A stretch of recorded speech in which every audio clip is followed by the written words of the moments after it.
Hey, Nick. Hey, Chase. It's that time again. What time is it? Time for Fuck This Place!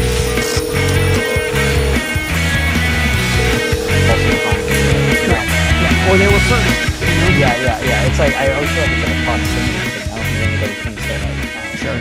Oh, no, the reason like this tour company got so many bookings is they played the game right, and they knew European tourists know biking. They think biking is the same everywhere they go, and they're fucking idiots for thinking that. Yeah. By the way, Europe has amazing infrastructure for cycling.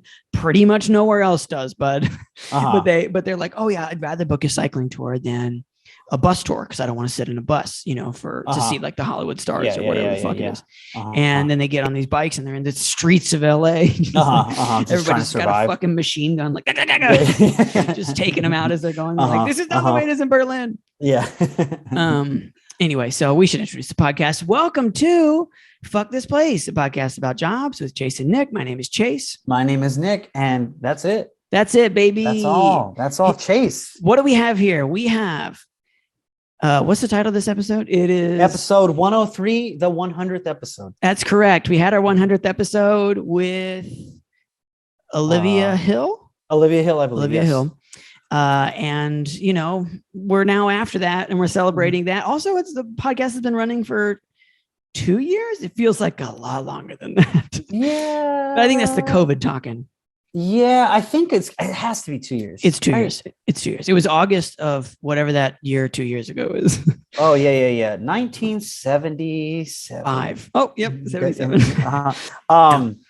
Yeah, it's been 2 years, but yeah, more importantly, 100 episodes. We quietly passed a little milestone, and we didn't even notice because we're so busy working so fucking hard. That's right, because we're making more episodes, folks. We're all backlogged, and we forgot so that we could take little vacations. We did take a little vacation, but you didn't know. We take vacations, and they never know. Yeah, and that's the point. We could deliver a consistent thing. And we just, another time sometimes you do a little backlog. You take a Sunday off. You don't record an episode. Exactly. And they're listening and they're going like, oh, here's my Tuesday morning podcast. I'm very excited for it. In actuality, maybe I'm drunk on the floor. I'm not really there. We don't know. Okay. We don't know what's going on. Or maybe you're sitting with one of those sun, like in like the 60s, or is it the 60s? Oh, yeah. People with those like sun reflective things. Yeah. What is that? Is that for getting sun under your chin? Yeah, I guess so. I don't know. Even tan. I don't know what that is, but it was like you saw like housewives in their one-piece bathing suits and gigantic framed sunglasses. Yeah, which again seems like not the way to tan if you're wearing sunglasses. Feel like then they have like a bonnet over that. Like but you could be sitting on the floor, still drunk, but one of those. Yeah, I don't know what that's. I don't know what it's called. It's like the thing that they put in front of cars to keep the sun out. Thinking the same thing. Yep, that's what happened with it. They were like, "This isn't good for my face. Let's make my car cooler." Because if I put this on my chest, the rest of my body feels like an okay temperature. What if I did that for my car? Also, wouldn't then your only your head is tan? Is that because back then you didn't show your body as much? I have the same questions.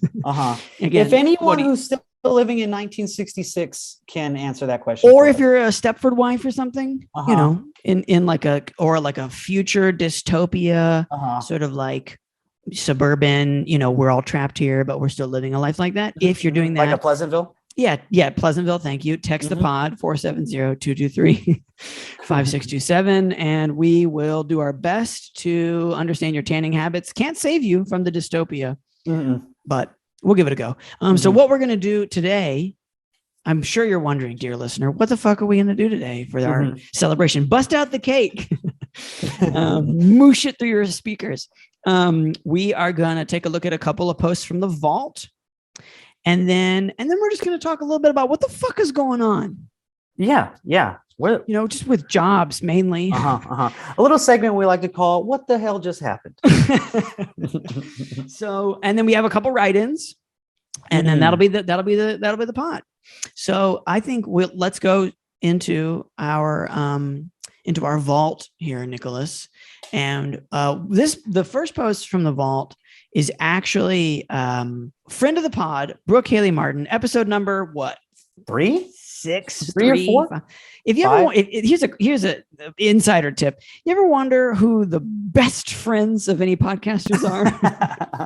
Go to the first like 4 to 10 episodes because those are the people that you can convince to come onto a thing that nobody is sure will even be published. Well, I think that's mostly true. I will say our very first guest ever, Gabby Lamb, is someone I have not talked to since she was on the pod, and probably never talked to before. I love Gabby, and I like to think she's a bud when I see her. Listen, I said first 10, you know. Okay. So, but I'll say like Trevor Smith, Brooke Haley Martin, I said Trevor Smith, right? Jason Trevor Webb, Smith, Newman Wolf, Trevor Smith, it's comma Trev. But also Gabby Lamb is if they aren't a dear friend, they're also a real one. And I would say Gabby Lamb counts as a real one. Is a real one. Yeah. For sure. Mm-hmm. Shout out to Gabby Lamb. Big fan of the Gabby. pod. Yeah, first ever guest on the pod. And we'll have her back in the future when we're all separate wives. So post number 1 was sent to us by, and you can do this too, by the way. All you got to do is text the pod. You could just text this to the pod if you see it, or you can send it to our email. It's in our thing. Nobody emails us, and that's okay. Like I don't ask you to email me. I don't mostly want to be emailed. You know what I mean? It's just like what are we doing on email? But I'm just saying if you're out there doing the job hunting and you find anything fucking unhinged, feel free. You know, absolutely. So this is a submission from Brooke. So it's from the vault, but it's from a friend as well. So the post title is "Sell Workout Sups, Chillaxin' at Home," and then in parentheses, "This job is the hashtag GOAT." Wow, a hateful title if there ever was one. Yeah. This guy, man. I believe you're chillaxing at home. I absolutely believe that. I don't think I will be working for you. I do not believe that. And there are 4 photos. The first photo says, it's a logo, and it says Primal Muscle. So I think it's obvious, you know, these are workout subs. This is the sub that we're talking about. Yeah, this is the sub part. This is the sub situation. Image number 2 is a meme, and it's partially obscured by the bad formatting in Craigslist, but it's I've actually not seen this meme before. I have not either. I think this guy 100% made this up. You think this person took this picture? Yeah. I think this might be one of his friends. This is one of his 7 roommates. Yes. So like the header, you know, like the obvious text that changes every time is "When sales reps see a good commission structure," which I hate a sales meme. You know, just I don't care what the meme says. Just as a genre, I'm not pro. And there's a guy who's like kind of like stoner look, and he's looking at like a pixelated version of a cow, and then the caption is, "I can milk you," which is. I want to say too that's like a Minecraft cow. My best friend's son is really into Minecraft, so I do recognize that. Okay, I don't think. Straight out, I will say that this meme sucks. Meme. Yeah. And I'm sure there's better sales memes. Yeah. And for a meme that uses the word structure, it's not structured very well. It's sort of the guy's picture up front is really weird. Like, Keanu Reeves stunt double is what he looks like, even though I don't think Keanu Reeves is a guy. Like, he seems like a tough guy. He probably doesn't have a stunt double, but real tough. The top font is different from the bottom font. Also, it's 2 different colors. And I don't think I only know Minecraft because my best friend's son plays it. If I didn't have that, I would be like, why does this cow in the background look so stupid? Yeah, correct. And there's also, again, there are, speaking of minds, there are so many places you could get a meme. You could go to my guess, the Reddit's. Like literally, I bet you could go to Reddit and then just search sales memes, and there's probably like a sales meme fucking channel, or you just search the word sales meme. And if you did that and you picked this one, I do not trust you. If you made this, I also do not trust you. I mean, you're more entrepreneurial if you made it, but not by a lot. Picture number 3, which is also a meme, is honestly one of the greatest comedic scenes of all time is being depicted here. It's Jim Carrey in Liar Liar. He's got fluid all over his face. If you haven't seen the film, I'm going to go on a limb. I'm going to say Jim Carrey's best. Oh, really? You think so? I know Ace Ventura gets up there. I know, Cable Guy's out there for the freaks, right? Sure. But like Liar Liar is a major sweet spot in my life and also in my house. Like growing up. Oh, is that a family movie? My father fucking loved that movie. Oh, okay. Because he's like in a corporate environment, and he just like says honest things, Yeah. And anyway, so he's holding the pen. And we all know that, like, if you've seen the movie, the quote from that moment is him saying, like, the color of the pen that I hold in my hand is royal blue, because he's trying to get it to say red or whatever. Anyway, the text of the meme says, if one more interviewer asks me to sell this pen, ... And that is, I believe, a reference to the Wolf of Wall Street, right? Or isn't? I mean, I think it's just general sales. I think general, but maybe it is Wolf of Wall Street, but I think general sales. It's just like, yes, hey, here, sell me this pen. But it could be Wolf of Wall Street. And if it is Wolf of Wall Street, this meme is even worse than Yeah, that's what I'm saying. Like, I definitely don't think that, obviously, this meme is not from Liar Liar in terms of selling me this pen. Correct. He's not trying to sell the pen. Exactly. You got a real media problem on your hands, pal. Sure. Yeah. You don't know what things are. I want to say 100% that this guy definitely has time to make memes at home. Because all of his lackeys are doing all the hard chillaxing. work. Yeah. Yeah. Okay. So picture number 4, it's going to be a meme is my guess. And it is for sure a meme. Again, it's the more cowbell Christopher Walken sketch, which everything but Minecraft has been a pretty dated reference. I mean, again, like, I'm not saying that the Christopher Walken sketch is like completely irrelevant. People understand it, but it's not like, you know what I mean? Like, people understand it, but also a lot of people don't. We're not right on top of it anymore. Yeah, correct. This is not even 2006 and even at that point, that would be a couple years old. Anyway, and I got a fever, and the only prescription is more sales leads. Right. So I'm not in the chillaxing mood anymore, if I ever was. No, because at the very least, you are hanging out with the least funny coworker you've ever had. Yeah, at the least, or you've got to talk to this guy in intervals, which again, any interval is a bad interval. And this guy knows about intervals because he's selling workout subs. Okay. And then it says, do you like to work out? Okay. How about there's no question marks. There's no question marks on that. It's 3 exclamation. 3 exclamation points. No question marks. And then it says, okay, how about this ... Do you like talking about working out? So we've really scaled it back in the first two. Do you think he stormed into a room and shouted, do you like to work out? And everyone was so terrified that he had to back the question off. I hope so. I hope this is a live transcript. I hope that this is his sales script for cold calling people to get them to work for him. And the text continues and says, ever dream about getting shredded, swole, jacked, lean, yoked, massive, thick, dense, and chiseled? And you know what, Nicholas? With that list, there's a part of me that thinks we've read a similar ad to this before. Like, something about me reading that list made me think, shredded, swole, jacked, lean, yoked. Like, we've run into, if not this person, then this copy. Maybe they stole it from somebody or something. We've not seen these memes. They're upping their game if we run into them before. Right. I guess you could call it upping it. Sure. Yeah. They are doing more things. I wouldn't be surprised if this was another post from someone who's posted before in regards. I feel like we had a post that was like, it was like Rocket Pop. We did. That was Logan Gunselman. Okay. Yes. And that was very much in the way of this type of energy though, right? Like, yeah, I feel as though this guy is yelling at me and he is wearing a spaghetti string tank top. Absolutely.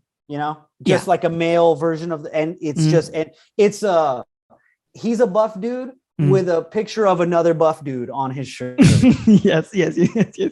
Absolutely. This guy is a huge fan of The Rock. Like motivational just his work mentality, but also his montages. Like, if you want, there's like Rock montages on YouTube. And honestly, every now and then we all need a Rock pick me up.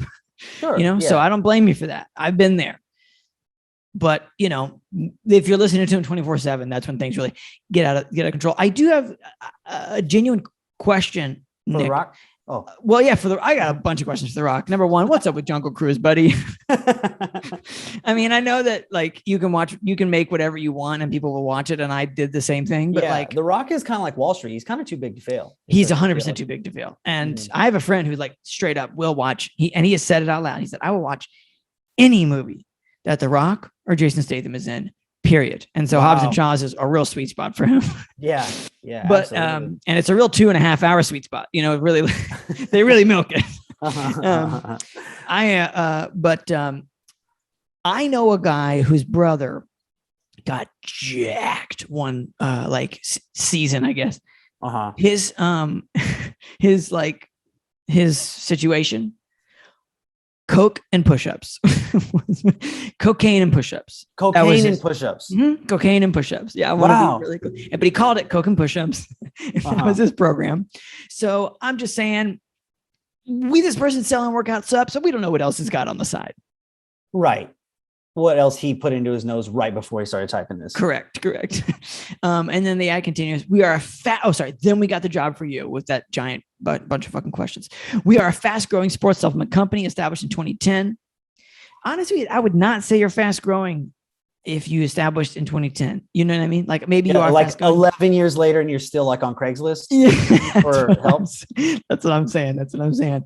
I mean, you could say we are an established and still growing, supplement company, but fast growing implies that you did this 3 years ago. Anyway, and we are looking to add a couple new fitness advisors to the team, aka salespeople. Just call it what it fucking is. The fitness advisor position is a full-time work from home role. It's all caps. You will be making outbound calls to bros and broettes. Again, that really triggers my brain. Bros and broettes. I don't know. Could be the Logan Gunsman. If you recently listened to the backlog, Texas, calls to bros and broettes like you who are taking our high quality, game changing, result producing, alpha inducing. Oh man, we need more alphas. We need another alpha in here.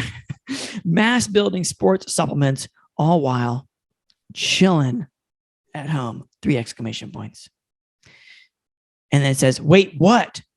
No cold calls? No cold calls? That's right. That's not true. That's not true at all. You were outbound calls. I don't give a shit if it's lukewarm or what the fuck's going on. It's cold calls, my guy. Mm-hmm. Qualified leads ain't shit. So, yeah, you're calling hey, yeah, is this a certified broette? Yeah. Is this a hot lead, bro? Ready to buy some subs? Anyway, that's right. It is only buyers. Which they're going to turn that phrase around and be like, yeah, there's only buyers in the sense that everyone's a buyer, dude. Anyway, they're always looking to get jacked. This bears repeating. They are always looking to get jacked and shredded to the next level, and we are here to help. But you got to be a strong closer, and I believe that one. I do hate this person. This is a salary plus commission job with no earning cap. The fact that there's a salary, honestly, is impressive a little bit. That's pretty impressive. I don't know that doesn't mean this guy's just from a wealthy family. Absolutely. Yeah. And it continues. The more you sell, the more you make. Pay is a guaranteed $2,000 a month salary. Okay. So that's not shit. $2,000 a month. That's not much. Plus commission. So you can build up your client base. Yeah. Let's build up a client base. Our average reps have been working here 6+ years and are making 65. I can't read with any more enthusiasm. They're making 65K a year right now. Our top rep is making over 100K. Don't ever. And I understand I don't know how, if you're listening to this podcast, you're listening for any advice, but if you are, if you're lost in the woods and you need an anchor to tell you something, here it is. Never give a fuck if you're caring about a sales job ever about the top number, because that person is a psychopath. No question. And if you're a psychopath, fine. You know who you are. You know what I mean? I hope you're not listening to this podcast, but if you are, that's fine. You know who you are, and you're an animal and you're going after the whatevers. That's fine. Everybody the fuck else. That number does not mean shit to you or even them. Anyway, that means you can talk all day about the hobby you love while making 50 to 75K a year, much more realistic numbers. Doesn't get better than that, I guess. And now they really get down to brass tacks. Now we ain't going to BS you here. Well, you already have, sir.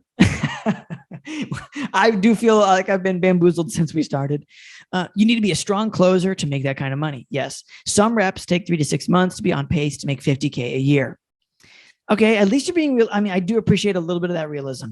However, if you are a stronger, go ahead, Nick. I was going to say, you can tell by the lack of exclamation points that he's coming down from whatever he was on at the top of this top of this post, you know, he's starting to maybe feel a little more human. We're leveling out. Yeah. And he's thinking, all right, okay, 50K. I'm sorry. I said you're making $6 million a year. Listen, I take that back. It's only my buddy Mike, and he does the same amount of coke as I do. He also helps my dad with my dad's business. And he sells it to my dad. He sells all the supplements to my dad. Fully truthful, not everyone wants to get jacked and shredded, is what we found since we started in 2010. I've been calling nursing homes. Not a single one of them really seem to be in the jacked or shredded mindset. But I'm hoping we can turn that around, because we have got a list of nursing homes to get through. A lot of them don't even know what I mean when I say jacked or shredded. It's like they're from a different time.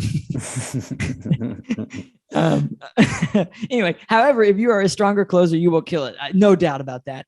Even if you don't work out, he's really starting to dial it back. This is what we're just even if you just maybe want to hang out sometime, or just even if you like movies, even if you just sometimes are like maybe less butter on the popcorn, you know, maybe that can work out.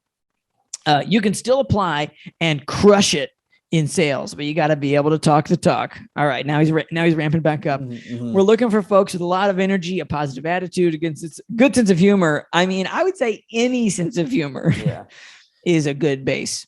Ambitious, and of course, money motivated. Does this sound like you? No. If so, absolutely not.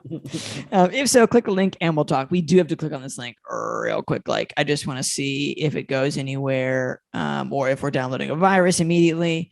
And yeah, it's just a regular Google form. Training class dates, sales experience. Honestly, it looks like probably the most normal thing about this entire experience has been the Google form.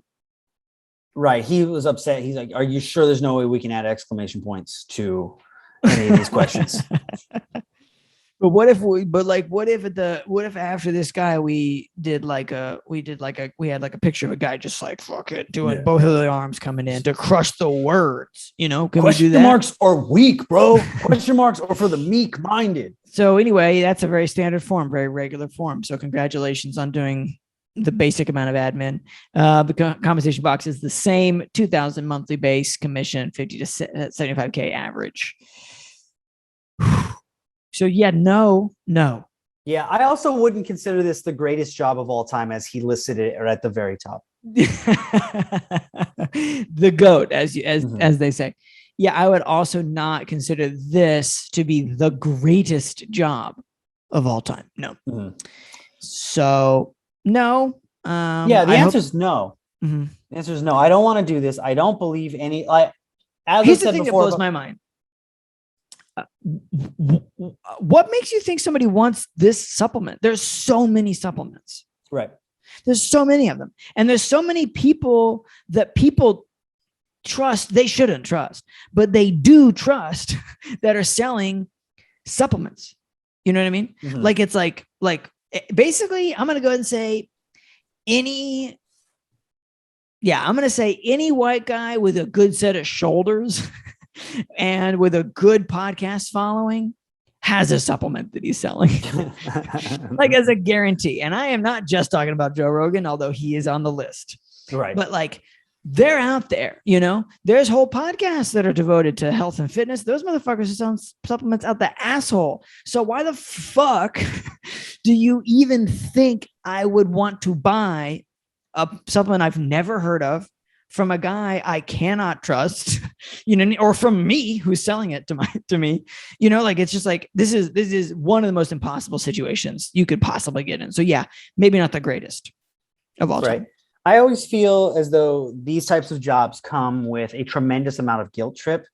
Oh, yeah. I think that fitness, and especially fitness in Los Angeles, is such a predatory market in a lot of ways. I have a lot of personal gripes with it because there is such high expectations in most of the lines of work. A lot of the lines of work out here in entertainment to look a certain way, have a certain aesthetic. And I think a lot of fitness gyms and sales companies really prey on that, and they really try. But I think that this is just another job where you'd be dealing with people who are just like, well, it didn't hit your numbers today, I guess you don't really want it, kind of thing. Guess you can't do one-arm push-ups anymore. Right, exactly. So, and I could be totally wrong, but I don't think so. Absolutely not. Don't think so. So fuck that place. Bye-bye. Okay.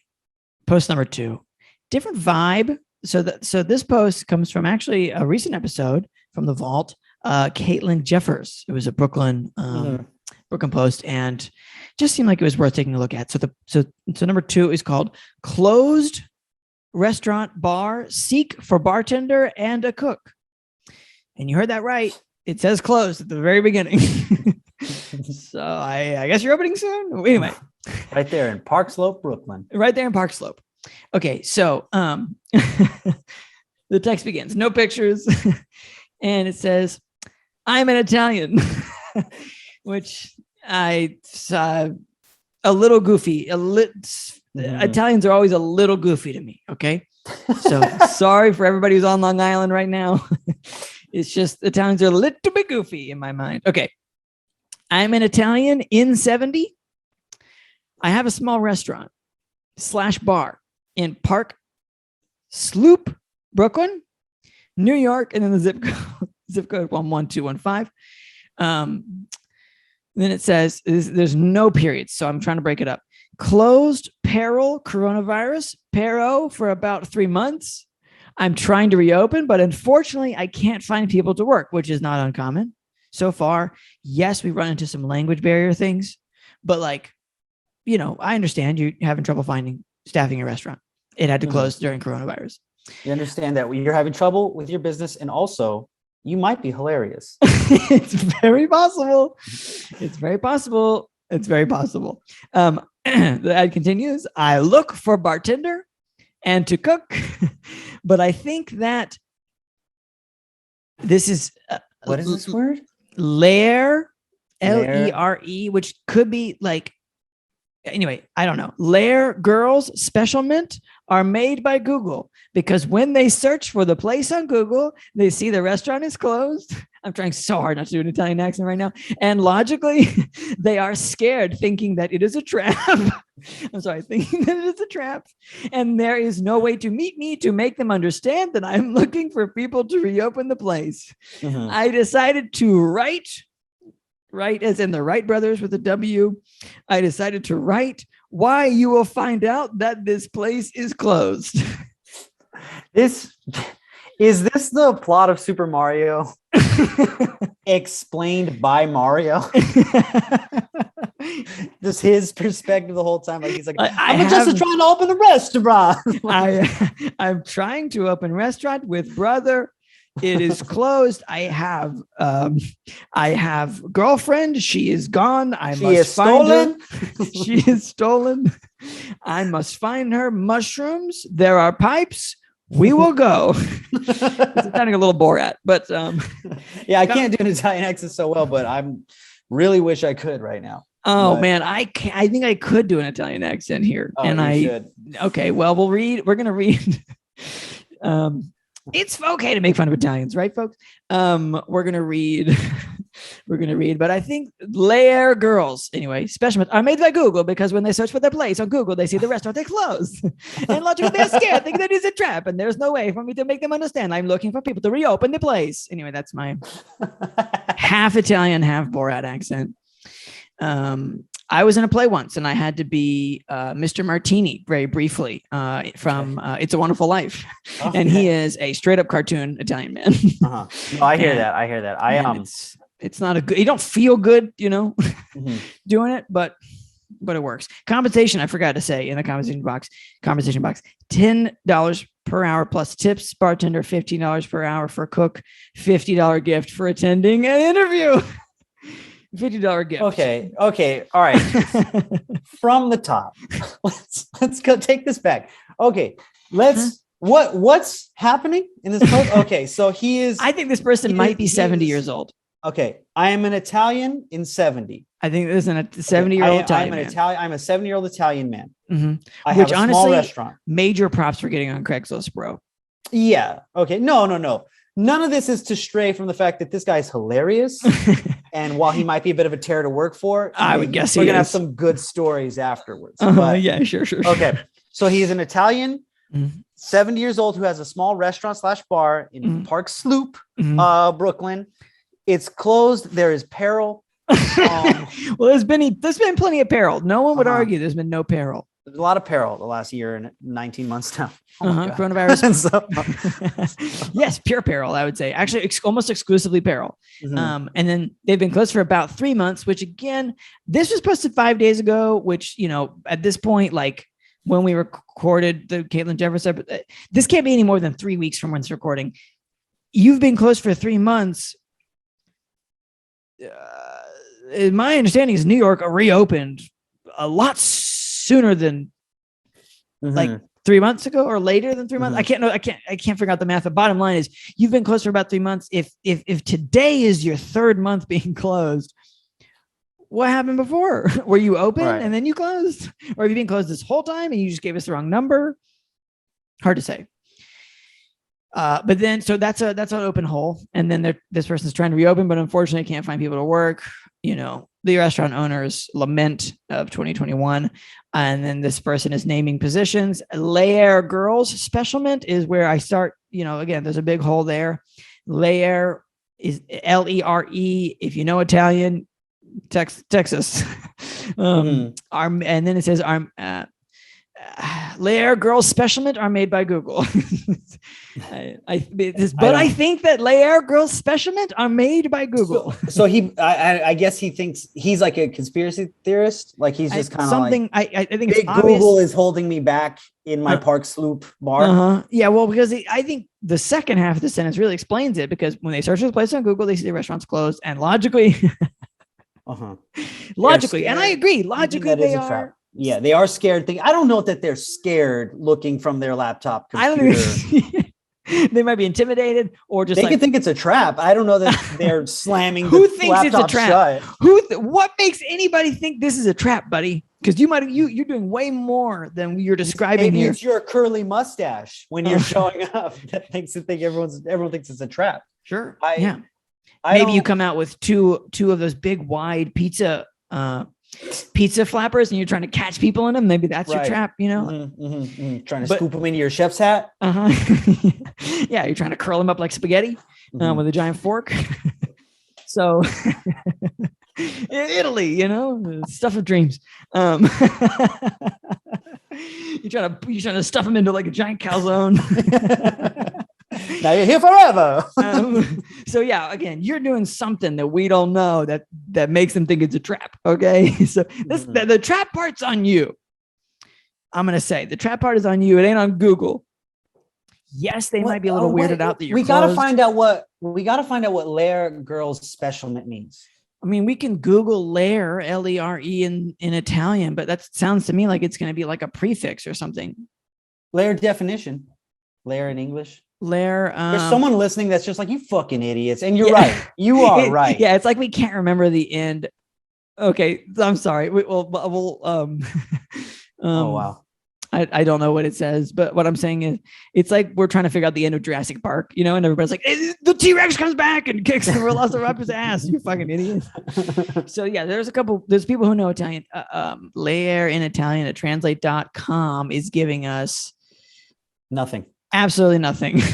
Okay. So he made up this word. I mean, yeah, I know that leer in Spanish is to look. No, to read, you mean, right? So it's like, Oh, to maybe read. Yeah, sorry. maybe he's saying that when girls read, fuck, dude, I'm trying to help this guy out. I think that Yeah, when girls read this, they I mean, special mint. Yeah. Special mint. We got Special nothing mint on gum. special mint. Special your pleasure, special your fun. It's the taste mint of the grace mint and special mint gum. Special mint gum. Okay, so yeah, they're scared. There's a trap. And when girls read about my special mint, they think it's a trap because Google. Yeah. They think Like- that I mean, we know what he's mean. We know what he means that they're closed. And Is then this that person- weird that he's so off base and we still know what he means? Do you think this is your whole existence with this guy? Is him just I actually think this is big. This is honestly, this is deeper than this guy. I feel like most of the time I know what people mean. You know what I mean? Like, sure. I think that's one of the reasons I gravitated towards stand-up is I feel like I got tired of explaining the world to one person at a time. Okay. You know, and I was like, well, maybe I can do this in batches, you know, and just sort of talk about how things really go, you know? Yeah, right. In 3 to 15-minute batches. Yeah, exactly. Yeah, and they're drunk and they're not going to remember my name or what happened. So bad plan, but nonetheless, I do think that if for some reason you're the only employee here, you're going to do a lot of heavy lifting for a lot of things. And I don't mean physically. I mean, like, you're going to have to do a lot of helping this person figure things out. And when the vendors come to drop things off, it's just you. Like, he is throwing you to the front of the fire to talk to anyone who comes in. Absolutely. Your Pellegrino distributor is giving you shit, charging you extra. He doesn't know what layer girls is either. It was just there. I was typing and it showed up, and then now it means that we're closing early today. Everyone thinks I have a lair now. I'm keeping all these girls in. A girl's lair. And then, so then again, we'll never understand girls' lair, girls' specialment. Yeah. But then he continues, there's no way for making me understand. Yeah, we get it. But like, that's not true. Like literally you click reply to this email and I'm sure you can make them understand that you're trying to reopen the place. Like, I don't think that most people, I mean, everybody looks on Google, but I'm just saying, if you reply to the ad, if you say things when they say things to you, I bet you they'll think that this place is going to try and reopen. Yeah, I immediately feel like this guy has not tried very hard to let people know his place is reopened. Yeah, he's probably told his wife several times that they're reopening. Sure. And I'm sure the neighbors know. Mm-hmm. Yeah, he's probably walked on the street with a plate with fettuccine on there, just trying to give it to people. And they're like, I don't understand you, sir. Why don't you go? He's like, it's from my lair. It's from my lair. It's special mint. Yes, I agree. I don't think this guy's tried that hard. And I would go so far as to say, I'm willing to throw pretty much at anybody on Craigslists under the bus and say they've not tried that hard. So, I'm happy to agree with you on that one. So yeah, I mean, obviously no. And I don't even think it's because this person's having problems. I think if this person can't even get one person, they clearly haven't even talked to somebody. Exactly. So if you can't talk to somebody, I'm not working for you, buddy. Everybody's going to be a fucking crazy asshole in the restaurant industry anyway. I don't need to know that right now. Already before I even walk in the door. Exactly. Yeah. Just no. He's gonna. Then he's like maybe trying to like get you to marry his niece or something weird on the side. Yeah. Correct. All right. Well, fuck that place. What's up, everybody? What's going on, guys? Wanted to remind you that you can text the podcast anytime you want. Night or day, whenever the hell you want.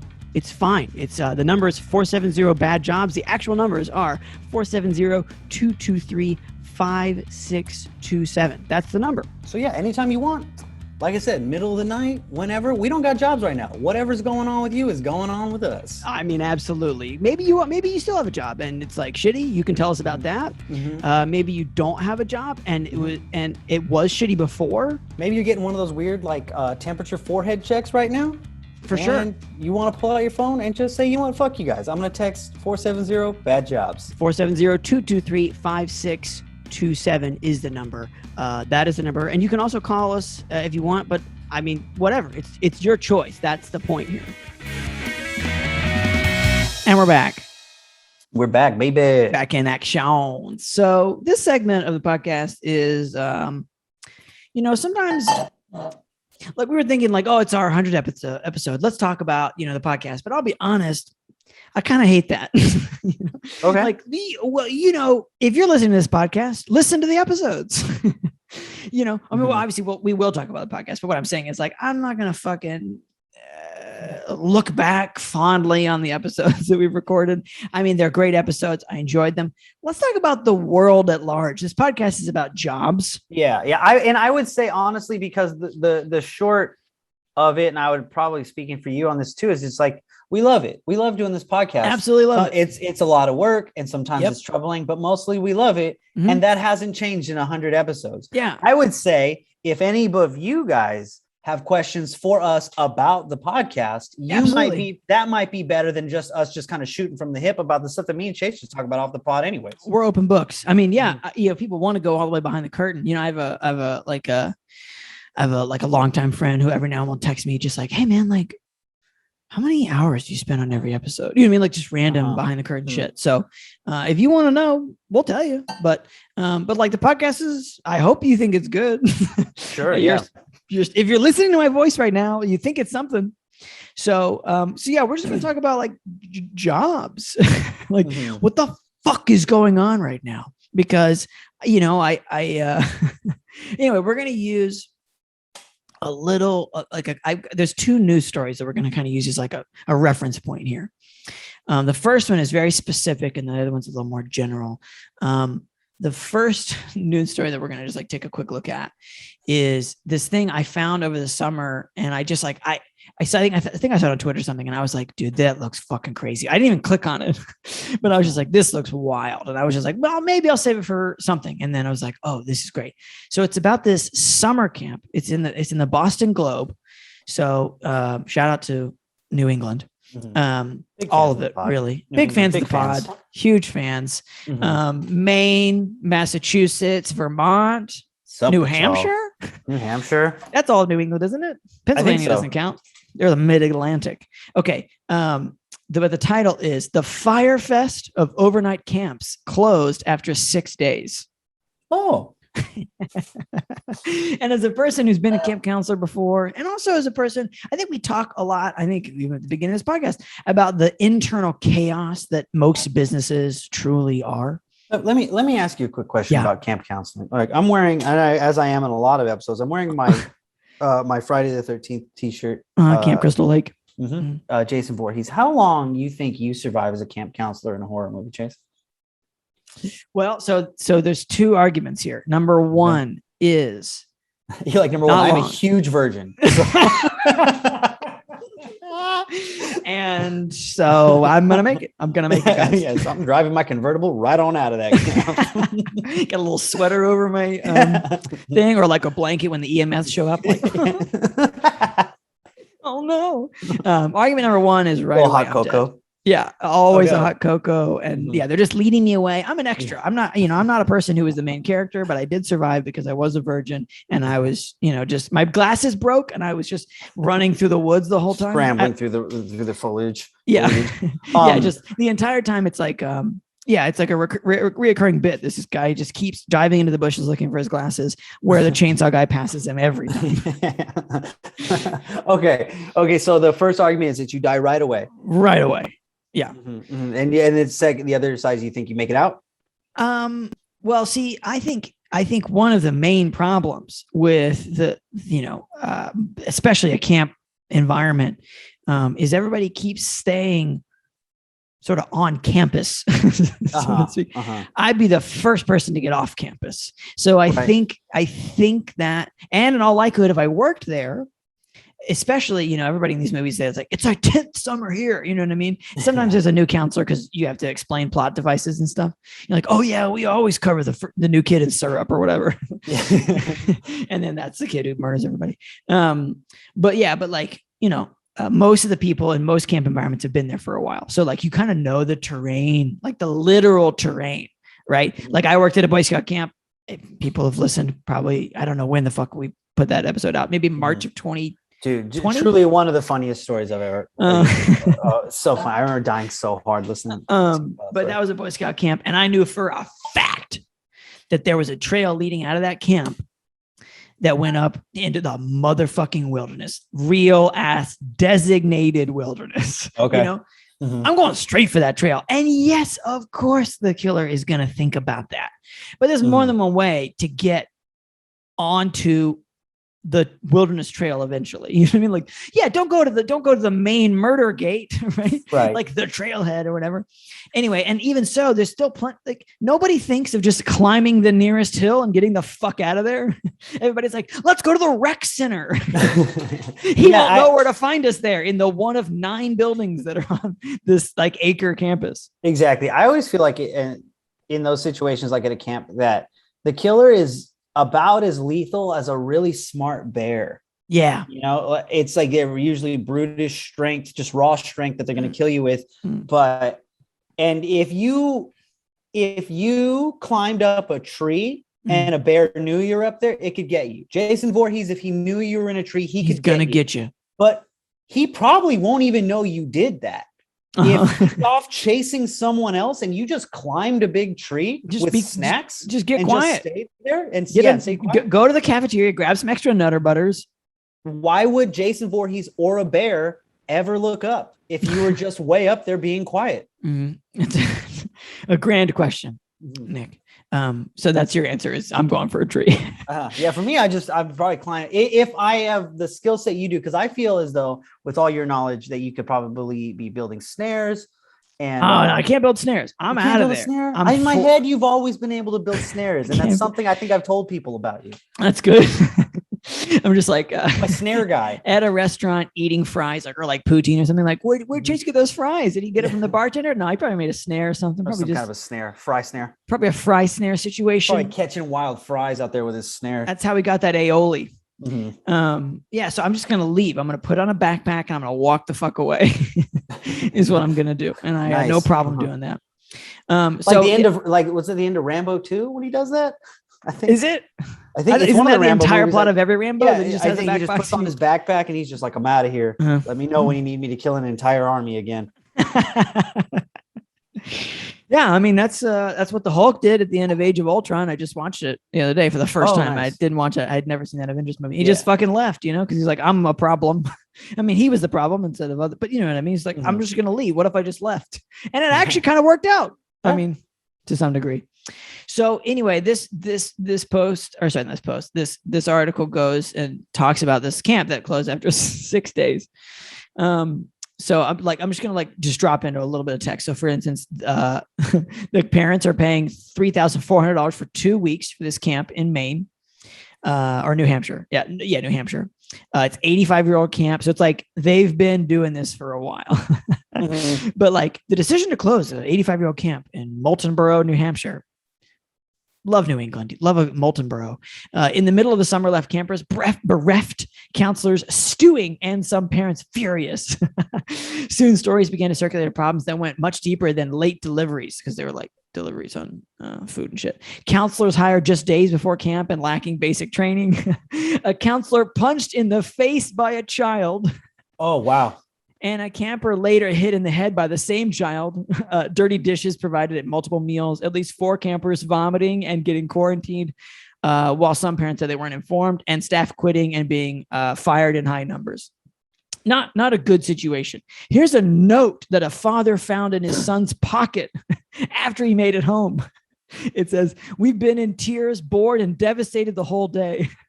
The camp director is lying. A child wrote that? A child wrote that. He was bored and devastated all day. He was gonna. Well, this could be a 12-year-old. When they say child, doesn't have to be a fucking 2-year-old. Just like goo goo gaga. It's chaos. I don't even know here. if I use. Maybe I'm just dummy, but I would have never used the word devastated even as a 12-year-old. It could be a 16-year-old, and I'd say 16-year-old would say devastated. Again, that's a child. I mean, it's a legal child, folks. You 16-year-old just getting into like Charles Bukowski for a weird reason. Teenagers that like love Charles Bukowski. I mean, there are some kids who find Bukowski at that age, and it does work. It does work, but I think you need a little adult shame on you. I think teenagers that sneak in. I think the teenagers that get into Charles Bukowski are using that to avoid going to parties they don't want to go to, because they're just like, no, it's gonna end bad. Like, I gotta make my way to the racetrack. Yeah. I need to develop a series of problems. Yeah. So here's what I love. The camp's executive director said in a statement that camp was felled like a tree falling in a forest by industry-wide staffing and supply chain complications, and were not due to any long-term issues with camp operations, which is like, yeah, I guess you have to say that. I mean, and sure, like long-term. I'm not going to say we've been like this for 80 years. You're just now mad? Yeah. We've been terrible since the 20s. How dare you? Someone apparently, has been running the camp since 2012. It's been licensed to operate. Yeah, like all the normal shit.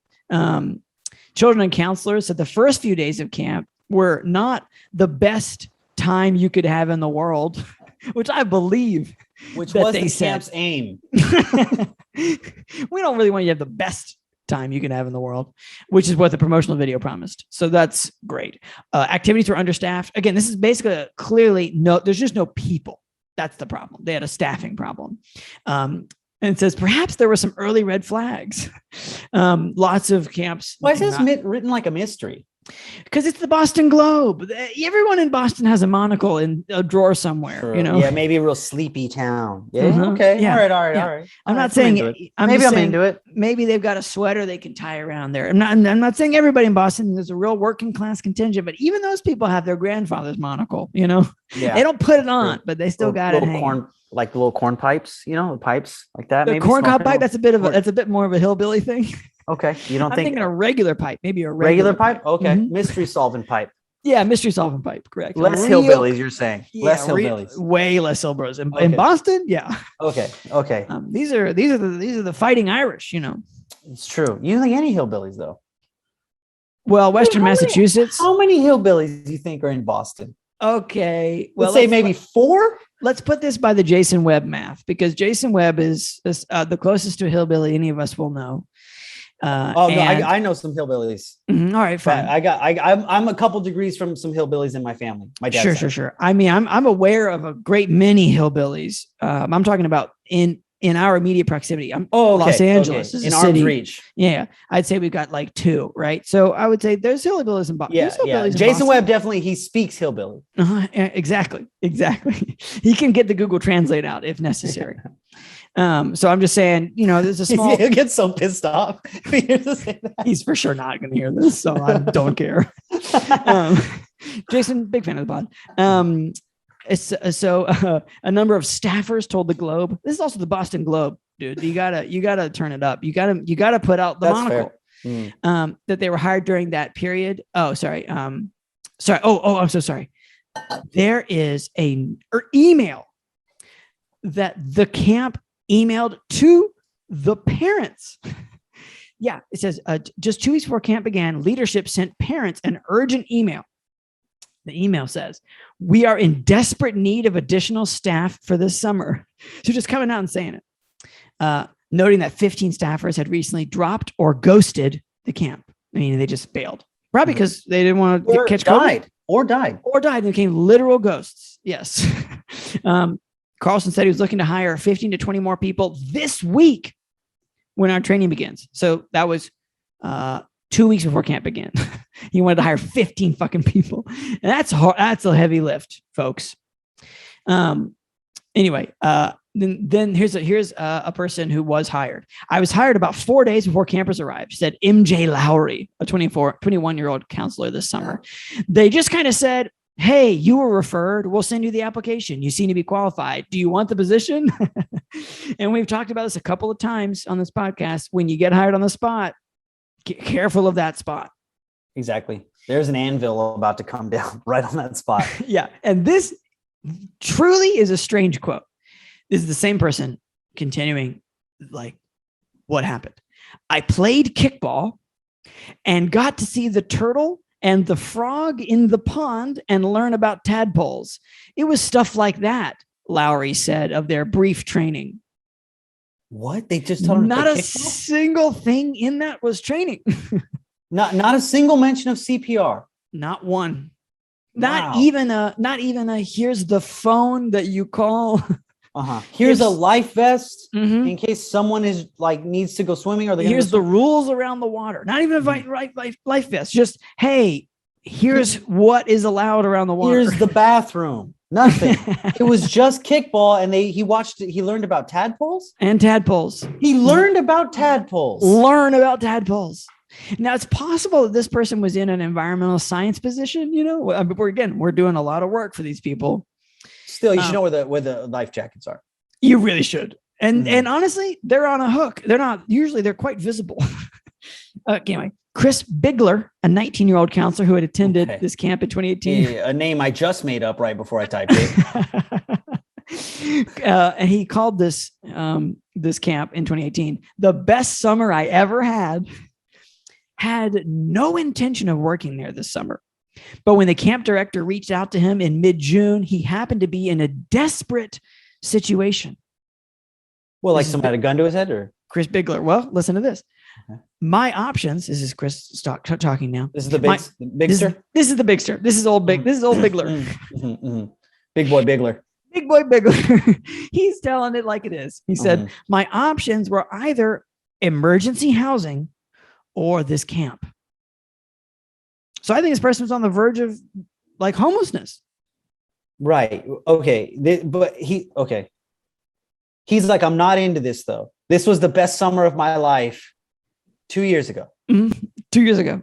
But 3 years ago.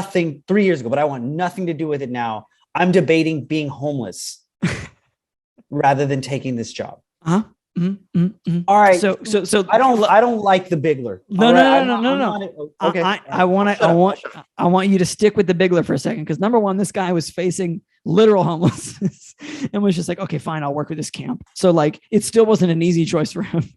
And then Bigler noting he said that, noting that he received CPR, first aid, ropes, and archery training. So this training existed. Tadpole person just got nothing.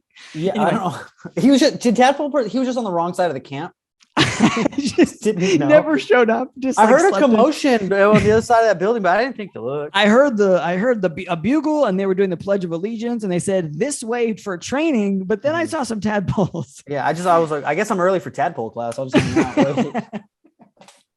Yeah, I'm early for tadpole class, and I hope I make top marks in tadpole. Anyway, the article continues and says an 8-year-old camper later described him, aka Bigler, as, quote, the counselor who did not quit. Oh, wow. Bigler stuck around. Okay, so Bigler found it himself to do the right thing. I mean, to do the right thing or to avoid literal no home. Oh, okay. So you don't think he was like, I'm here for you. He's like looking at these kids like, no, I just have nowhere else to go. Absolutely. Okay. He literally said my options were either emergency housing. So either like his parents kicked him out, or his experienced housing instability, or this fucking camp. What do you think the narrative is though for the 8-year-old? Do you think he told the 8-year-old to the 8-year-old's face, like, no, I hate you. It's either this or I'm homeless. Or do you think he was like, nah, I like it here. So I would think that he probably tried his best. He's the Biggs.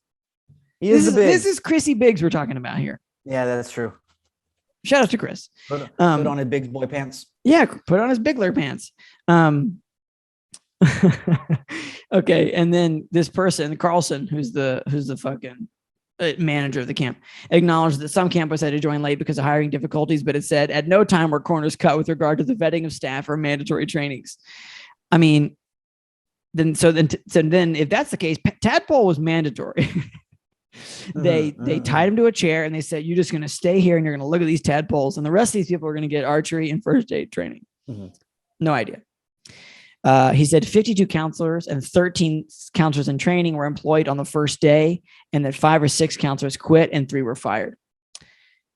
And there was, again, there is a camp. There is a kid who hit kids. this child said that he was hit in the head with a wooden block by another camper. That doesn't sound good. That doesn't sound good at all. Doesn't sound fun. That doesn't sound like the best summer ever. And his mother said he was bruised when he returned home. Caden's counselor, who is Bigler. Oh Chrissy man, another Biggs. case for Christy Biggs. Said he was previously attacked by the same child who punched him in the face. Okay, so we do have a villain. We do have a potential like killer And it's this at kid. this camp. Yeah. This is more in the way of Sleepaway Camp, the movie Sleepaway Camp. I've not seen Sleepaway Camp, but I'm going to take your word and say yes. And then the person who's running the camp says that like, yeah, they took immediate action to remove the child from camp. You know, it's like, okay, fine. But it was clear that there was obviously we stopped giving them all those wooden blocks immediately. We got rid of the wooden block throwing class immediately. Yeah. We had a stack of wooden blocks and we said, throw it at each other. And yes, somebody got hit. And so we canceled the class. We told one kid to get out of the way. He did, never got hit again.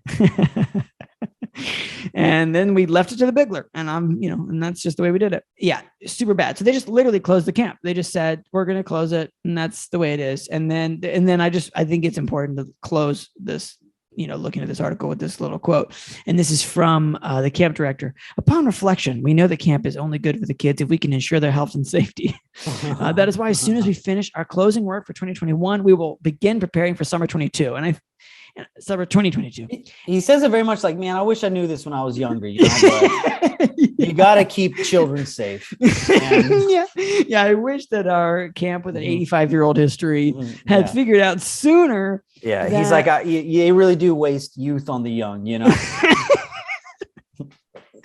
Listen, if I could have gone back, I would have hired more people, Yeah. But I'd have hired more people and I'd have been nicer to Angela. So yeah, those are the two things that I've done in my life. Angela, if you're listening, I'm sorry. But I think that this very comical story kind of feeds into like the quote unquote labor shortage. Okay. That is happening, and this is, I think, probably one of the most hilarious stories, because everyone else is gonna be like a McDonald's manager that's just like mad, that people don't want to show up. Like he's just like covering his ears with buns, he doesn't want to hear it anymore. Yeah, correct. He's killed himself by just stuffing McNuggets into his own eye sockets and in his mouth, and like he's just like he's all hollowed out looking, but he's just stuffed with McNuggets. Yeah. He's just like pouring that syrup.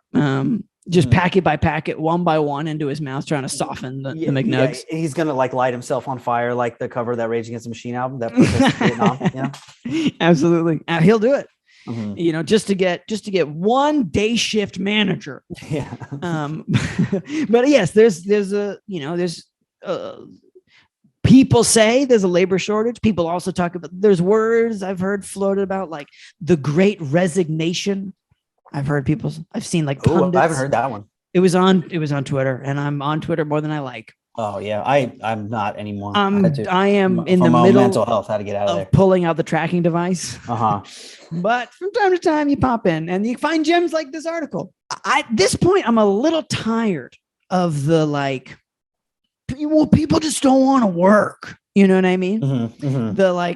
People just don't want the worst jobs in existence. Yeah. And not to say that camp counselor is one of the worst jobs in existence, but I would say given the like vibe, like, yeah, if you this summer in particular, if you're around a bunch of kids, for a fact that everybody under 12 is unvaccinated. Like definitely unvaccinated. And it's possible that the other teens aren't. You have no idea. I mean, we have no idea what their vaccine policy or whatever the fuck was going on. But like, if you're a full-grown we know adult, very little about their tadpole policy. I mean, I don't even know what's going on with the turtle. Their wooden block. And my question is, do all of the tadpoles turn into frogs, or are you murdering these tadpoles? Because you said there was some frogs, but are they all there? And you've got one turtle, or are there multiple turtles? Is this like a big turtle? Anyway. You mean like one of those like 104-year-old? Yeah, like it's as old as the camp is. The secrets of life, in him. Yeah, he's like in the Never-Ending Story. That turtle, it's like allergic to people, but is willing to talk to you and tell you everything you need to know about where you should go next. This is the Never-Ending Story turtle at this camp. It's like, and Chris Bigley or whatever. And Chris Bigley's horse died on the way to talk to this fucking turtle. turtle. Oh man, it's such a harsh scene. That's a tough one. horse deaths in general. But what I'm saying is this job is not a home run job. No. Right. Like, and I, again, I've worked at camps. I know the deal. What the deal is they don't pay you a lot. You work a lot, but yes, especially if you're in that like 19, whatever, 21 demo, your rent is covered for that time. So if you are in a super flexible situation, then like, yeah, that's pretty cool. And also you chill at camp and you drink and do dumb shit. And, like it's an okay time. Right. Right. But like if the okay time isn't so okay because you might catch the pandemic, like, yeah, you could see how people might be a little hesitant there. Or again, if we don't actually, people said that the camp is a good time. Nobody said that this is a good camp to work for. Right. There's not a previous counselor interviewed here that says, oh, I loved working there. It's just that this summer was bad. Right? We just don't know. We have no idea. I just like people talk a lot about the entitlement of the employees, right? Of just like, people don't want to work, they just don't want to work for a living or where the fuck it is, and I don't think anybody is really talking about the entitlement of the employers, right? Mm-hmm. Like just because you own a McDonald's doesn't mean that you are entitled to literally anybody working for you. Right. Like at all. You might have done the market fucking research and been like, oh yeah, like this is great. I'll buy a McDonald's and it'll be fine. But it's like, okay, well, if it sucks shit to work there, then maybe people aren't going to work there. Exactly. Right? I mean, those fast food has that reputation for that reason, because it sucks to work there. Yeah. It's like it's one of the worst types of jobs just because it's the hardest work. You're dealing with the worst fucking people all day. And then the number of, good. And then your boss probably sucks. Yeah. It's you're getting fired if you have a boss. Sides. Yeah. Yeah. if he shows up. If he's not just some robot in the corner that just barks out orders at you or whatever, Yeah. McDonald's, every time I go in, there's like more and more machine every time I walk into a McDonald's. Oh, definitely. Like ordering on a giant screen. You're ordering on a touch screen. And honestly, like to some degree, rightfully so, because like I understand as a company, their job, literally, McDonald's job is to make a fuckload of money, and the less people that they have working, the more they make, and the less they pay those people, the more they make. And so again, it's like every person who's been employed at any place, but especially a fast food restaurant in the last, let's call it 10 years, has seen the increased automation of the process. Like literally, if I work at McDonald's, I can tell you at the top don't fucking want me here. Right. And so why the fuck are you surprised now that they don't want to be there anymore?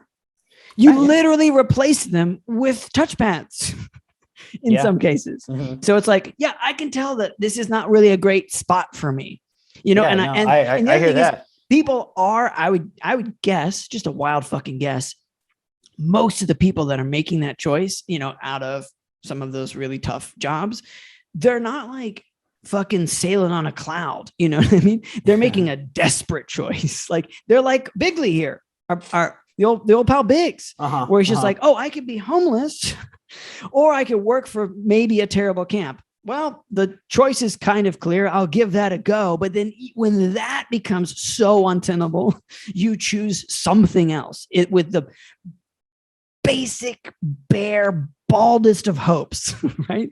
That like something else could happen in any way. Like I'll just look for some other job somewhere. Right. I don't know what the fuck it's going to be, but like anything. It's a bit of a rant. I don't have like a real punchline to this. Yeah, I will say though, well, like to your point, no, I agree. The McDonald's, I don't go to McDonald's all the time, but it is my probably favorite fast food place. So sure, fries are so good. I like Wendy's a lot too. But anyways, I'm a huge fan of Wendy's. Wendy's is really good. Love a Frosty. Oh man. So when, I think just to your point, just like they're being replaced by like these machines or whatever. And they always said that would happen to us, but they never, like when I think about it now, I'm like, I haven't seen that chubby Hispanic lady at my McDonald's in some time. I have been ordering on a giant screen. what happened to that chubby Hispanic? She's somewhere else. That's for goddamn sure. Or maybe she's in the back cooking, Maybe, or if you're listening, please reach out. please. If you're at Nick's McDonald's, anybody at Nick's McDonald's, please text the pod. Well, and I think also, I kind of feel like these thoughts are mostly scattered, but I kind of feel like we're in the fourth wave of the pandemic burnout. Like, I think the first two waves were everybody who is truly immediately affected in one way or another. So, for instance, you were in food service as shutdowns came, right? Mm-hmm. You were in healthcare, right? Or you were, immediately and directly impacted by the pandemic in another way. Like, for instance, you or someone got COVID, and it was a problem, like a big problem, not just like, oh, I got it and I got over it. Or you had other festering problems that came to light immediately as soon as lockdown started, right?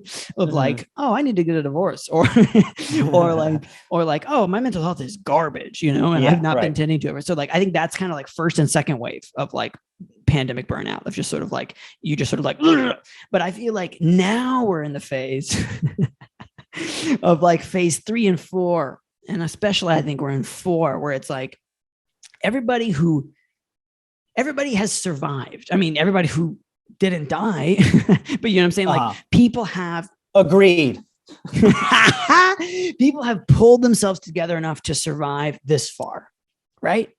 And either, like, and the unemployment's run out and the whatever, you know what I mean? Like, it's just like, here we are. Okay. So, and you've also had plenty of time to think like, do I want to fucking keep doing this? Like, whatever it is, whether you're like working for a corporate company and you just have like a shitty desk job and it's been remote and they're trying to get you back in the office, or you run your own company or whatever the fuck it is, like by now you've kind of had to reckon with the fact of like, I like this or I don't like this. Right. Mm-hmm. And most people, unsurprisingly, are like, yeah, this doesn't sound so fucking great.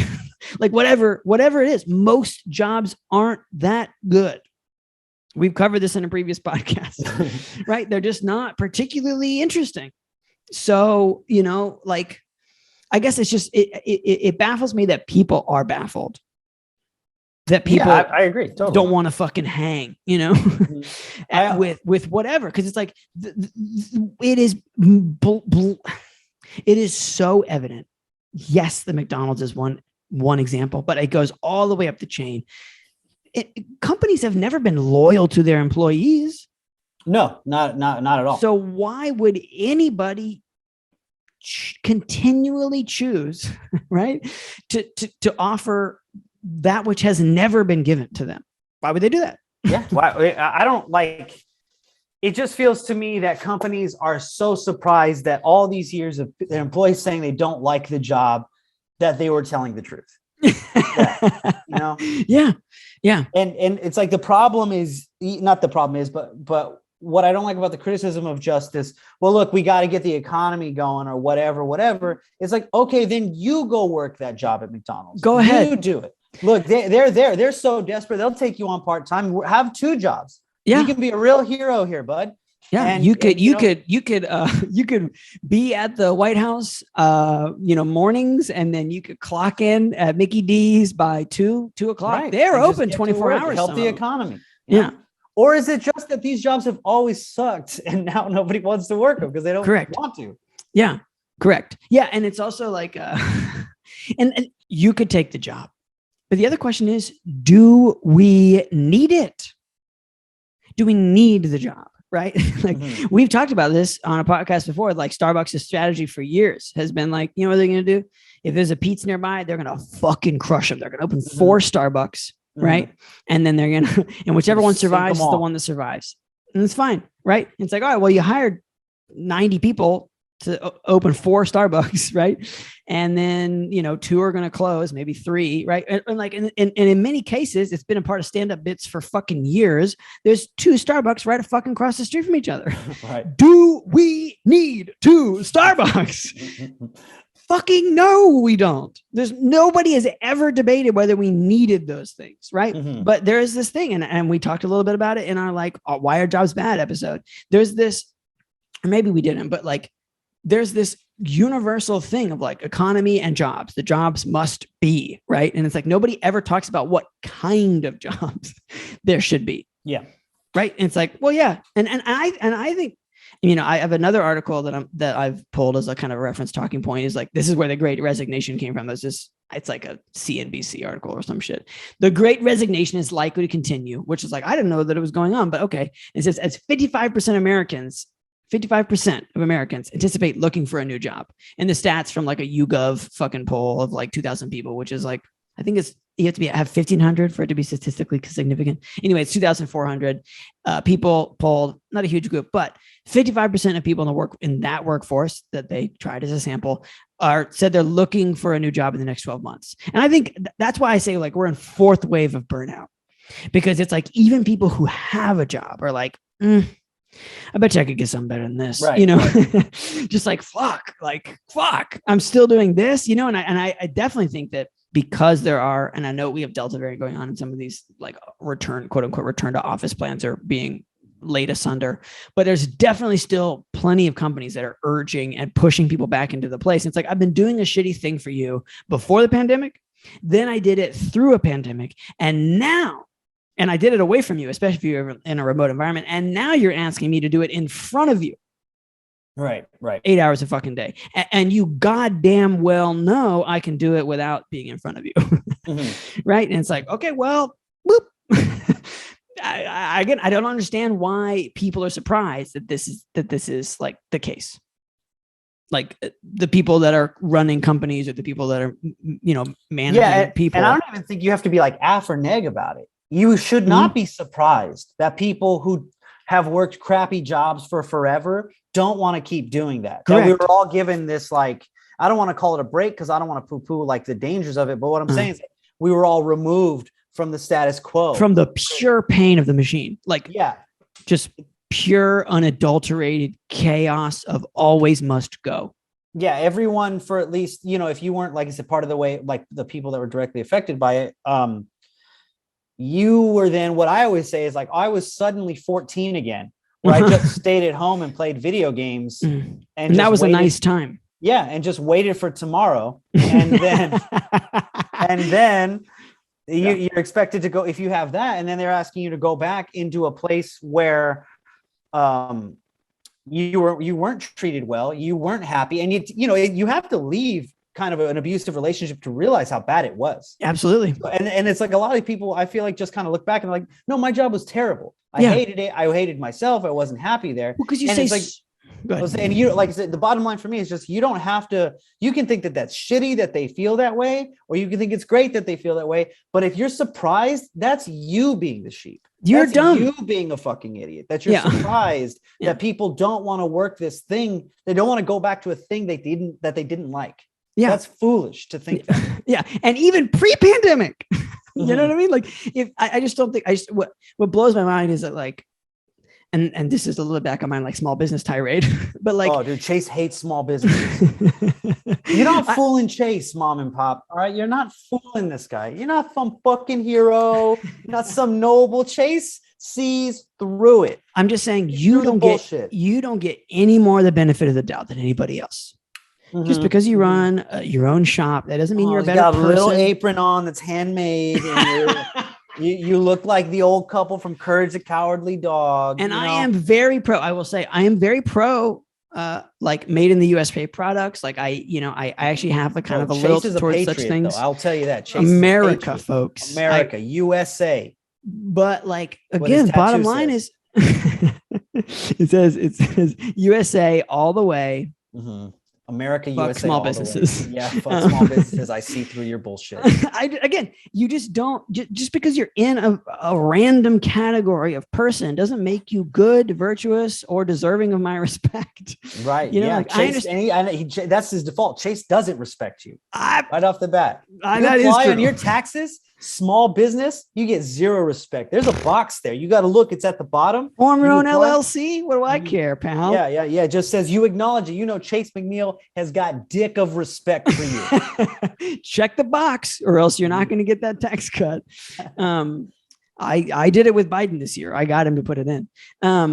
So like, it's like, yeah, it's just, to me, even pre-COVID, pre-everything, the gall of you to assume that anybody who works for you shares the same values as you.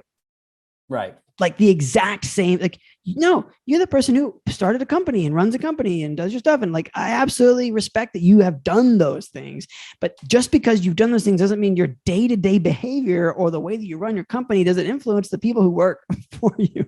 Like, no, I'm not going to fucking work for you. Why would I do that? You're an asshole or whatever, you know, or you don't pay me enough. Like, again, you have absolutely no loyalty to your employees, none at all in a lot of cases. And if you do, then if you're an angel and you're listening to this podcast and you run a business, Jesus fucking Christ, thank you, you know, for being whatever you are. Unless you're a small business, you fucking bastard. No, if you're a small business and you're doing it right, man. Sorry. If you're doing it right, you know, and you try to do your best, I know that now is even people who are trying to do their best. Chase has a soft spot for you. I do have a soft spot for you. And I understand that there's people that don't want to work. Like, let's say you run a good restaurant, like a good restaurant. You try to treat people fairly, whatever. And you're still having trouble getting people. I know that's still a thing. Chase will eat there. Maybe. Oh, maybe not. Or maybe not. I don't know. How's your pasta fagioli, you know? Oh, man. Step up that. Are you closed permanently? Do you have a semi-nid? I forget. You're walking a thin line, small business, with the McNeill camp. You're walking a thin line. I mean, well, what's your specialment? What's your layer girl specialment situation? Show me the layer girls. Show me the layer girls. Is your restaurant a trap? But what I'm saying is, like, I know that barrier exists too. But the bottom line is, like, you know, the job that you provide to people is a tough job. You serve brunch, you know, like, people fucking suck. They're bad people. They're annoying as shit. And if you don't take any extra steps, right, to like make that better, then like, people aren't still, even if you're trying your best to like, maybe you have a sign like that says no fucking assholes or something. I don't know. Yeah. You know, we've seen those signs. Absolutely. And we, Chase Austin? No, Chase Bernstein? McNeill? No, the other Chase. Chase Austin. Yeah, Chase Austin. Chase Austin was like, we literally just don't serve assholes. We just say, no, fuck you, go away. Like, either our business will fail because we said no to too many assholes. Is the world full of that many assholes? I would say no. I would say it's full of 20% assholes, you know? Right. And you don't you don't need them, is my guess. But I don't know. Anyway, that's jobs. Current state of jobs. And if you're in a situation, I mean, and the other thing is, I would bet if you're listening to this podcast, you might be considering getting a new situation, right? Yeah. I mean, I know I am. Yeah. So like, I just want to say, like, we're on your side here. Like, we know it's a tough, we know it's a tough deal. Unless you're one of those fucking shitty small businesses we fucking see. Listen, if you own a Santa Claus store or a fucking coffee shop that sucks ass, get the fuck out of here. Get the fuck out of here. We don't trust you. We don't. Well, again, like, there are very few things I think that you can pin to your shoulder, you know, and you walk up to me. Buttons? I'm talking about buttons. I'm talking about like roles or whatever that you can pin to your shoulder that automatically entitle you to people's respect. Entitle you. Right. And again, that's the thing. It just pisses me off about this whole, like, and you think these grannies are just thinking, oh, because you open up a little cookie shop, then now I gotta fuck about your fucking can't come in here and just fucking knock over one of the stands or whatever. You think I can't piss on these oatmeal raisin? Huh? Exactly. I was going to use oatmeal raisins as an example as well. Right. Yeah, iced oatmeal raisin. Wow. Nice extra step. I'm peeing on it. Exactly. Chase will come in and pee on anything you got. Especially because you didn't even check that box in your tax forms that says that you knew that I would come here and do this. Chase McNeill. So, Inspector Chase is coming in. Yeah. Chase McNeill and the war on small business.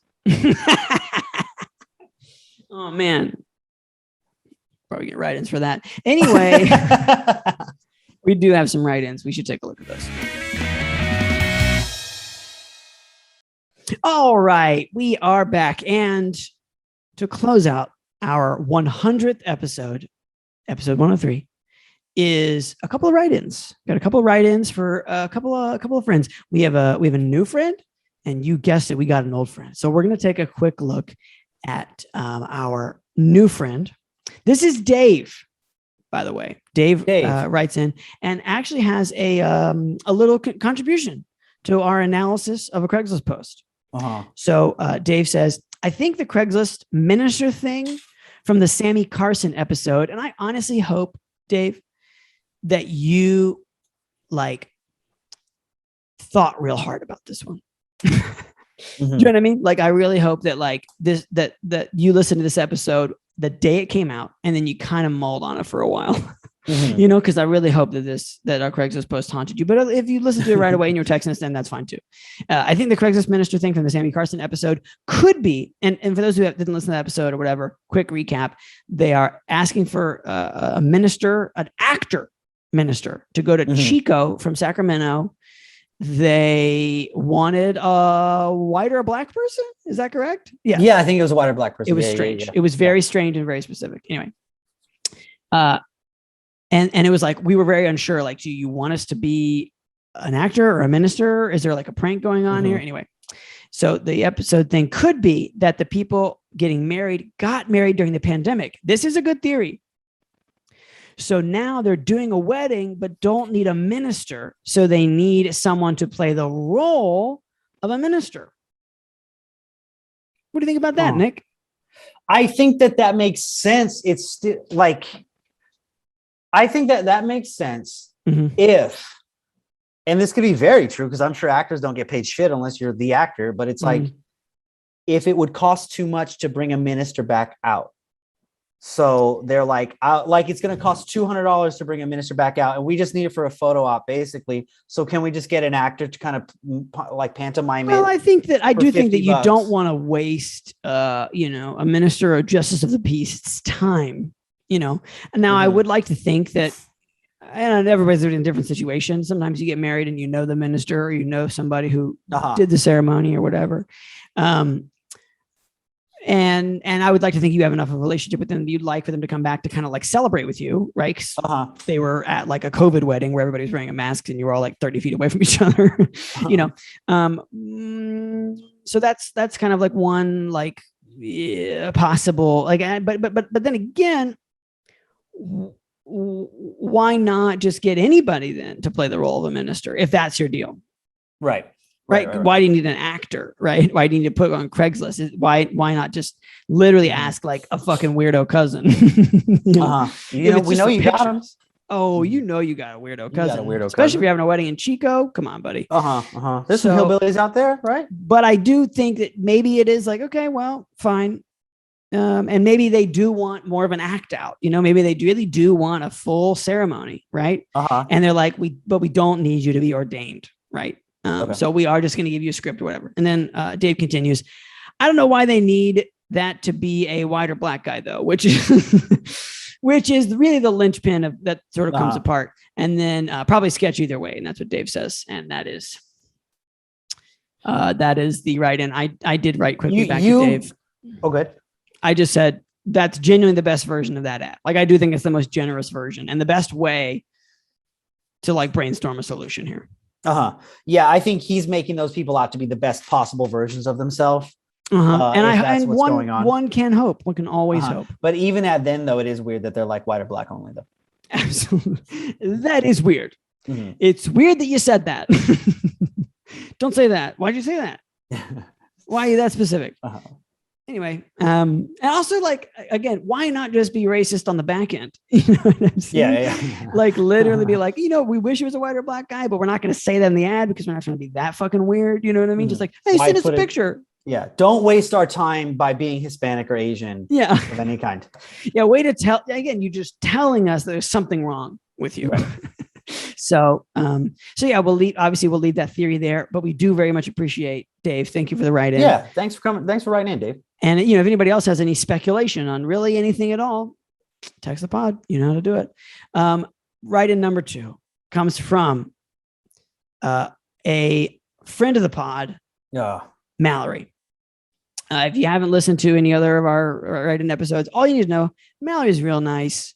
Mallory also worked for a doctor who wasn't a doctor. So who was a murderer, right? A guy died on his table. Someone died on his table. Yep. And then he faked his credentials. And we're pretty sure it was just because he had an English accent that it worked in Jersey or any part of the United States. Again, any English accent will at the very least get you in the front door of a lot of places. Right. So that's the story with Mallory. And Mallory also worked at Amazon product to solve and like dealt with a lot of juices, a lot of juicy boxes, you know.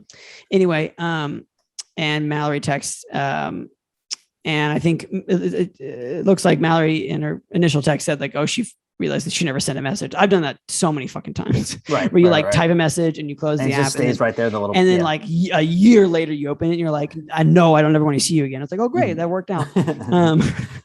Not that that's happened to me. Anyway, Mallory says, just listen to the pod and you guys are so nice. Mallory, that's not true. You're nice. We're not good people. You are good people. Mallory says, I'm deaf, not that nice. You guys have just not made me mad or irritated. Then all bets are off. Ha ha. And look, Mallory, we know that I don't expect you to be a full-on nice person. You know what I mean? Like, you've just been very nice to us. Extraordinarily nice to us. You've given us a long leash, and we appreciate that highly. But yeah, no, I believe you fucking turn on, you know, a bad situation in a minute. Like, you got to go for it. You got to jump on it.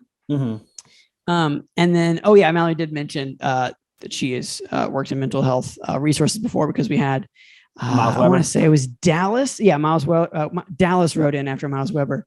Anyway, Mallory says, I have so many stories, because we did ask like, hey, have you got any stories? And I think Mallory delivers a very excellent boundaried response here. I have so many stories from my time in mental health, and I am sure I will have many more. Now that's a real veteran. Unfortunately, due to HIPAA, which is like a privacy thing, there's very little I can tell you. Respect, Mallory. Shout outs to Mallory. Less shout outs to HIPAA. Maybe some shout outs to HIPAA. Some shout outs to HIPAA, I think, in general. I think one thing that they're not helping us on the pod, but I do not on the pod. There are also I do hope you get to talk to somebody about it. I'm sure that like it's kind of like I've known therapists who have therapists where like of course you need a therapist if you're a therapist. At least in that situation, I think because of the HIPAA, maybe each other, you know, like in Breaking Bad when they're about to kill the guy who becomes Saul, like the Better Call Saul guy, and he's like, they take him to the desert. They're about to fucking kill him. and he's like, put $1 in my pocket. He's like, you can tell me anything if you put $1 in my pocket, because then you're my lawyer. I'm your lawyer. Maybe they each kind of put like $1 in each other's pocket. They're like, okay, we're each other's therapists. Okay. So now we can talk shit. I would hope that you can do a little bit of that. That's my hope, but maybe not. Maybe you can only talk shit in one direction. You know, you can be like, oh, fuck this one thing. You're my therapist. So you can say that. And then that person can go to somebody else. Maybe it's more of like a triangle of communication. Like you can't just go 2 for 2. But anyway, we certainly hope you have your outlets. But Mallory did say, I can tell you that I've been attacked twice. Jesus. Okay. Once in an outpatient setting where the person broke the window and came through the blinds, all shining "Here's Johnny" style to try and attack me. That doesn't sound like a good time. No. Pretty bad time, pretty scary time. It wasn't for Shelley Duvall in that movie, and it certainly sounds like it wasn't. It was not for Shelley Duvall, not in the movie or on set. I don't think. Based off of what I've read about The Shining. Kubrick, kind of a piece of shit. You hear that? All you fucking Kubrick. Yeah, you fucking Kubrick. And if you're a Kubrick fan who owns a small business who eats at Papa Murphy's, oh, we're fucking. Listen, we're coming for you, pal. Fucking, and I'm gonna say Chase first because he gets more mad, but I'm right fucking behind him. Right there. He's right behind, just looking, just being like, well, I hope he gets some. Hope he gets a punch in before that guy breaks his other wrist. Yeah, I hope he doesn't pee all over all those like frosted oatmeal raisin cookies, because I can't like them. I'm just gonna sneak one of these before it lets it rip over here. Blink. Blink. So yeah. So anyway, here's Johnny's style attack, and then the other was at the jail in the office during a session. Jeez.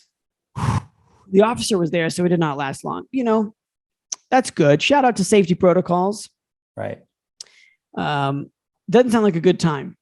But obviously, if you're used to working with those populations, you know it comes with the territory, I guess.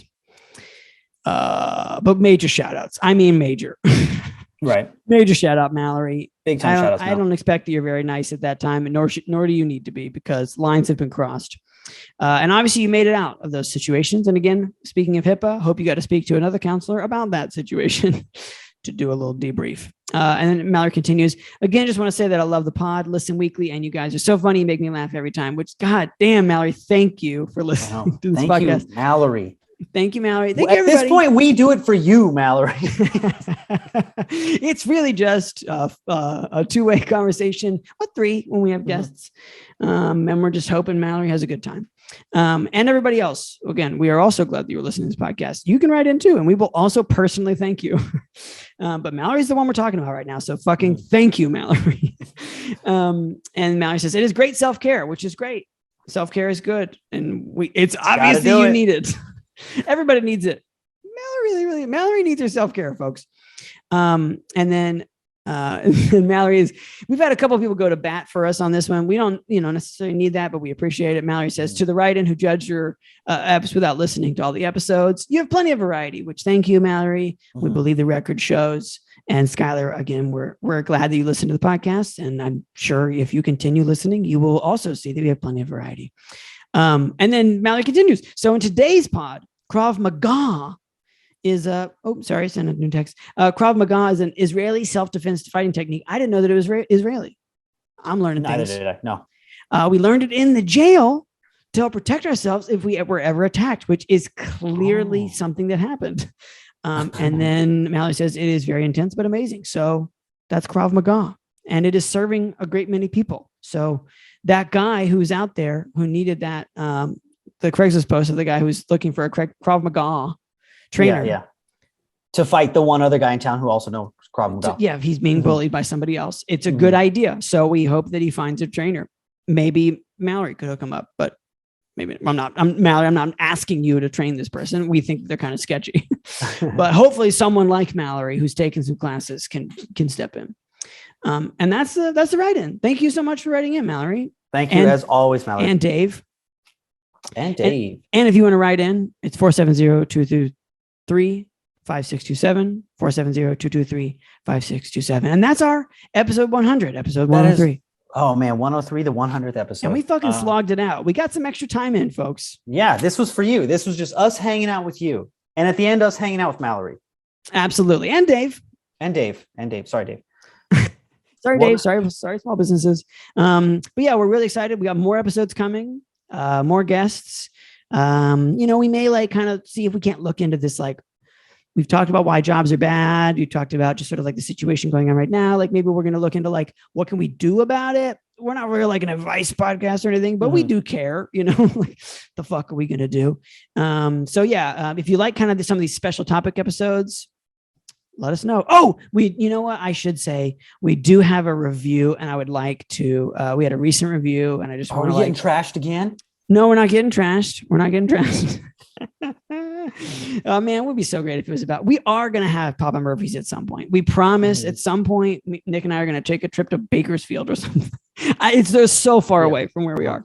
Yeah. And we have So this person writes a review and says, have you ever felt like you have the worst job ever? Me too. Come and commiserate with these lovely fellows as they review ridiculous job postings, nightmare jobs, and current work culture with comedians. Just a nice review. Very nice. Thank you very much. Thank you to Zaphoid's cousin. Fun podcast and worth listening to backlog. You're darn right. It's worth listening to the backlog. We got 100 of these motherfuckers. Yeah. More's on the way, folks. So that's it. Thank you. We love you. Good night. And fuck this place.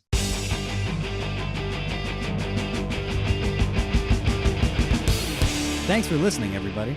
Yeah, thanks for listening. If you had a good time, don't forget to subscribe, rate the podcast, leave a review, 5 stars, 4 stars. You can give less stars, but don't do that. I mean, you can, but just text us. It's 470-223-5627. That's 470-223-5627. You can just let it out, Get mean. We're here for you. Okay, that's it.